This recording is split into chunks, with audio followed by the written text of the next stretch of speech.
പ്രിയപ്പെട്ട സഹോദരങ്ങളെ, നമ്മുടെ നഫ്സ്, നമ്മുടെ ശരീരം, അതിന് ധാരാളം ആഗ്രഹങ്ങളും അതുപോലെ തന്നെ പൂതികളുമൊക്കെ ഉണ്ടാകുമല്ലോ.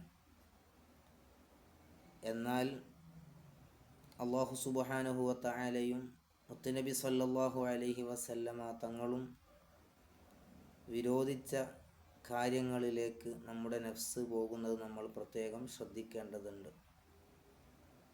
ഹറാമുകളൊന്നും ജീവിതത്തിൽ വന്നു പോകരുത്. റബ്ബ് തആലക്കും മുത്ത് റസൂലുള്ളാഹി സ്വല്ലല്ലാഹു അലൈഹി വസല്ലമ തങ്ങൾക്കും പൊരുത്തമില്ലാത്ത ഒന്നിലും നമ്മൾ ഇടപെടരുത്. ശരിക്കും പറഞ്ഞാൽ നമ്മുടെ ശരീരം അതൊരു കുട്ടിയെ പോലെയാണ്. മഹാനരാകുന്ന ഇമാമുൽ ബൂസീരി റളിയല്ലാഹു അൻഹു പറഞ്ഞതും അങ്ങനെ തന്നെയാണല്ലോ. വന്നഫ്സു കത്ത്വയ്ഫിലി ഇൻ തുഹ്മിൽഹു ശബ്ബ അലാ ഹുബ്ബി റളാഇ വ ഇൻ തഫ്തിംഹു യൻഫതിമി. നമ്മുടെ ശരീരം അതൊരു കുട്ടിയെ പോലെയാണ്. എന്താണ് കുട്ടിയുടെ സ്വഭാവം?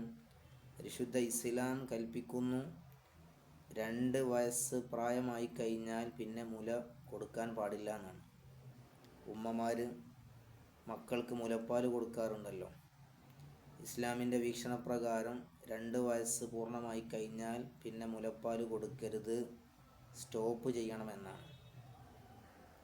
ഒരു ഉമ്മ ആ കുട്ടിയോടുള്ള സ്നേഹം കാരണത്താൽ 2 വർഷം കഴിഞ്ഞിട്ടും വീണ്ടും മുല കൊടുക്കുകയാണെങ്കിൽ കുട്ടി ആ മുല കുടിച്ചങ്ങനെ മുന്നോട്ട് പോകും.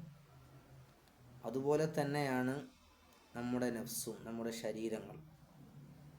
ഒരു ഹറാമ് വരുമ്പോൾ അതിനോട് മാറി നിൽക്കാൻ നമ്മുടെ മനസ്സ് തയ്യാറാക്കണം. നമ്മളതിനെ പാകപ്പെടുത്തിയെടുക്കണം.